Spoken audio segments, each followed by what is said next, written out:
Bom dia, boa tarde, boa noite. Começando mais um episódio do Impacto na Segundona, esse episódio número 19. Por que Impacto na Segundona? Porque eu sempre procuro trazer a segunda divisão dos temas de impacto, ou seja, o que toca ali na Rádio Corredor, o que a gente não costuma enxergar e ler nas matérias, nas publicações, nas conversas principais do setor. E porque também toda segunda, ou sempre que possível, às segundas-feiras, eu trago as novidades aqui no Impacto na Segundona. Então é isso. Legal, legal, legal, legal, legal, legal, legal, legal, legal, legal, legal, legal, legal, legal, legal, legal, legal.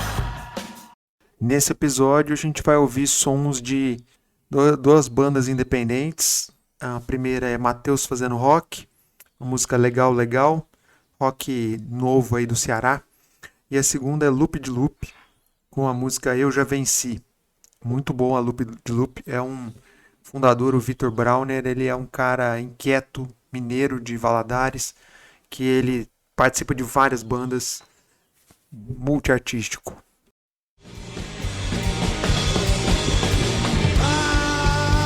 Todo dia uma nação se ergue pra tentar me odiar e me desculpa. Ódio morno fez eu começar a me achar, E nesse episódio, então, nós vamos falar o tema é Quando os piores terão vez? Pois é, será que a gente está acertando nos nossos processos seletivos, nas nossas bolhas de impacto, nos nossos editais, nos nossos funis de seleção, nas nossas premiações, nas nossas seleções de currículos, nos nossos termos de referência e etc. Será que de fato a gente está acertando nesses processos? Via de regra, a gente repete o modelo de selecionar os melhores, os mais bem preparados, os que estão, os melhores negócios, as organizações que são chanceladas por premiações, aquelas que estão mais bem posicionadas e por aí vai. E quando é que os piores, muito entre aspas, terão vez? Então, toda vez que eu falar piores, considere o termo aqui entre aspas. Quando é que os piores terão vez? Quando é que os de fora da roda, aqueles que estão longe dos holofotes, os que estão, entre aspas, desorganizados, quando é que os não melhores terão vez, terão espaço? É sobre isso o tema aqui do podcast. Você vai viver sem tempo pra compreender. Um branco aperta minha mão, me oferece, não pede compreensão. De fato, a gente precisa dar voz aos piores, né? Aquele famoso fundão da sala. Você lembra do fundão da sala? Umas figuras que talvez não fossem os alunos mais bem aplicados, mas que traziam, às vezes, provocações e questões um pouco fora da curva e que faziam muitas vezes pensar, né? Então, é dessa galera ali. Lembrando que fundão de sala surgiram ali muitas vozes inquietas de bandas, de artistas, enfim. Essa turma do fundão, essa turma que eu estou chamando aqui de piores, é a turma que questiona a gente, que provoca nossos projetos, nossas organizações a pensar de forma diferente, que luta contra o sistema, contra o status quo, chame como quiser, que questiona nossas próprias crenças, as nossas próprias estruturas, as nossas próprias panelas. Essa turminha aí que faz falta, né? A gente precisa dela muito. É sobre essa galera aí que a gente precisa falar. Mas afinal, por onde é que andam esses piores em nossas bolhas? Bom, pelo menos eu acho que essa é uma pergunta importante para a gente fazer. E se a gente olhar para os nossos processos seletivos hoje, nossos editais da vida aí, nossas premiações, nossos funis de seleção, tem pelo menos 3 problemas que eu vejo neles. E esses problemas não nos têm conseguido fazer chegar lá nos piores. Então, quais são esses 3 problemas? Primeiro, os nossos processos seletivos são desenhados a partir da lógica da meritocracia. Mesmo que a gente não assuma, gente, está implícita essa lógica, tá? Que é de que a gente desconsidera os desiguais pontos de partida e considera que todo mundo que pode aplicar para aquele edital, para aquele funil, parte do mesmo ponto. Eles precisam ter uma boa escrita, né, um bom projeto bem elaborado, ou uma série de documentações e requisitos, ou um bom pitch, um guardanapo bonito, né, com uma ideia maravilhosa, ou um networking qualificado, ou um baita de um currículo, ou que saiba falar um monte de língua, ou blá blá blá. Tem um monte de requisitos ali que, se a gente não se dá conta ainda, em 2022, que a gente, nessa lógica, a gente reforça a ideia da meritocracia, mesmo que a gente não queira, a gente reforça, esse é o primeiro problema, precisa rever esse modelo. O segundo é que, dessa forma, a gente tende a ampliar a diferença entre os concorrentes, entre os participantes, privilegiando, surpresa, as organizações mais bem estruturadas, mais bem posicionadas no eixo Rio-São Paulo.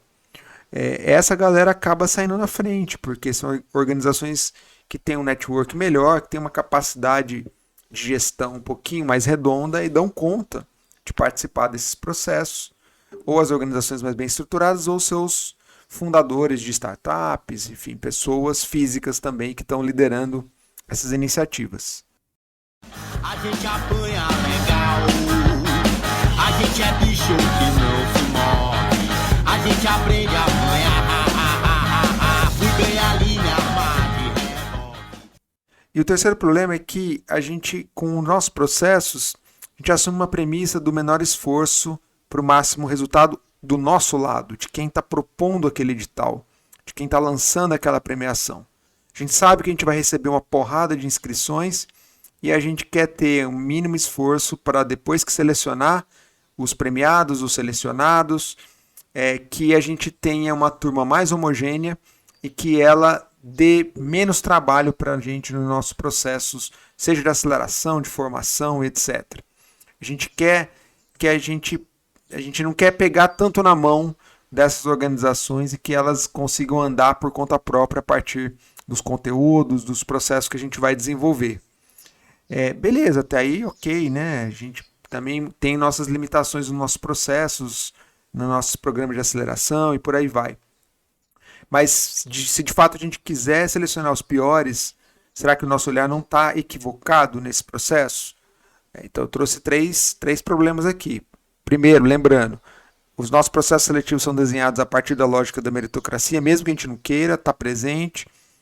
O segundo, dessa forma a gente valoriza aquelas organizações e pessoas que estão mais bem posicionadas no eixo de São Paulo, e a gente busca o menor esforço para o máximo resultado para nós, e a gente deveria inverter essa lógica com certeza.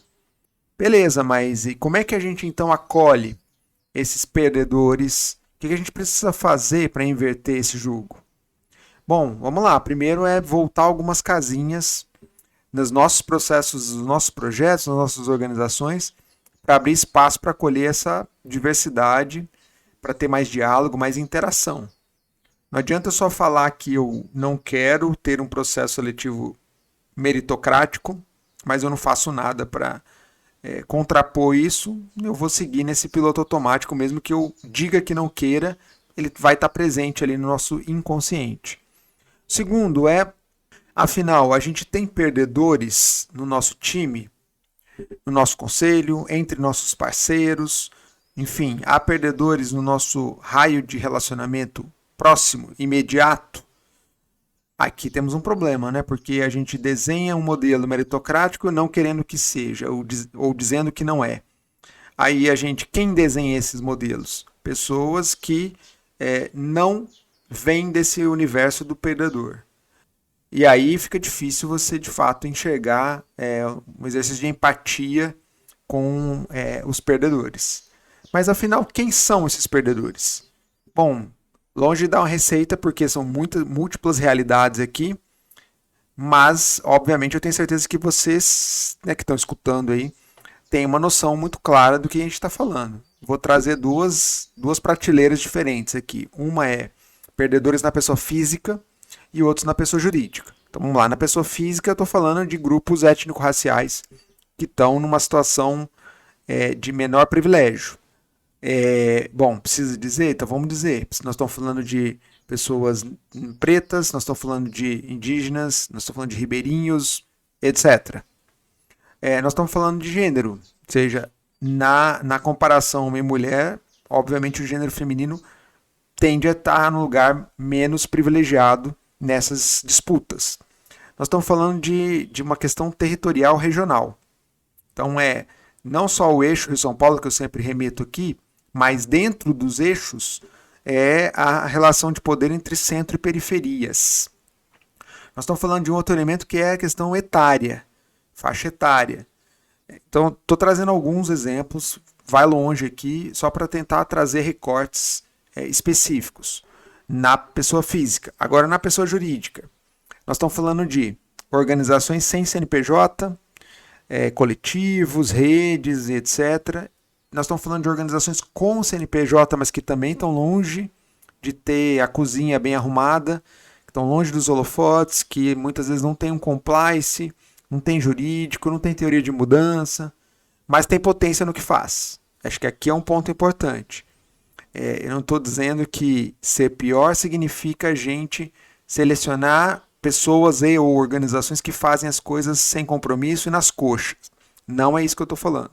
Estou falando que é a gente selecionar organizações que querem acertar, que querem buscar fazer melhor do que já fazem, que querem entregar com mais potência o que fazem, mas muitas vezes não conseguem por falta de condições de estrutura, de equipe, de acesso, de ferramenta, de recursos, etc.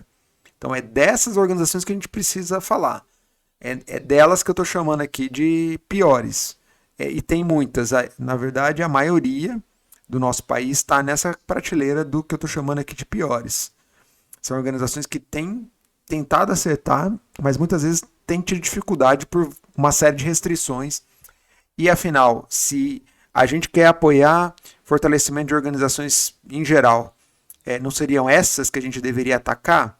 Ou a gente vai ficar queimando vela com aquelas que de alguma forma já têm condições de se garantir por conta própria, com as próprias pernas? Bom, fica aí para a gente pensar.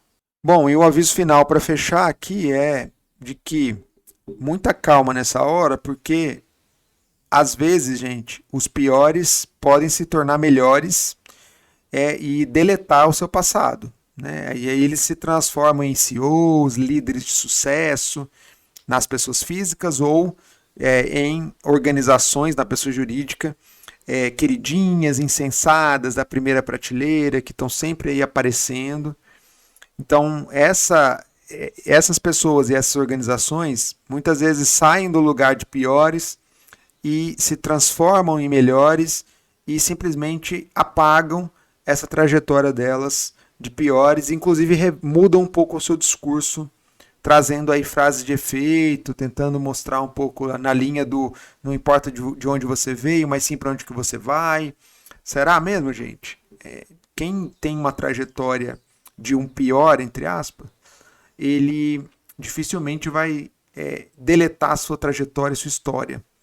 A gente precisa realmente apagar o passado para poder encontrar uma caminhada de futuro? Me parece que não. Acho que aqui tem um equívoco e às vezes a gente compra essa narrativa sem se dar conta do que ela traz por si, né, por trás. Então aqui fica um ponto para a gente pensar também. Então é isso. Procurei trazer aqui quando os piores terão vez, quando que a gente vai de fato dar luz, oportunidades para essa galera que hoje às vezes nem bate na trave, fica no meio do caminho dos nossos processos seletivos. E essa turma é que está mais precisando. A gente precisa dar espaço, encontrar maneiras, mecanismos de incluir essa turma que é potente e tem feito coisas incríveis pelo Brasil, mas sem a devida visibilidade. Então é isso, gente. Espero que vocês tenham gostado. E é isso. Até a próxima. Valeu. Quando é que os piores terão vez? A esteira festiva muda suas bludas todo dia. Eu não consigo nem ligar. Tudo que eles têm é isso. Essa autopromoção travestida de caridade. Melhor seria tudo acabar e começar do zero. E talvez fazer tudo do jeito certo. Mas agora minha boca é só minha. Não sou um privilegiado que vai beber da fonte da pobreza e depois gorfar.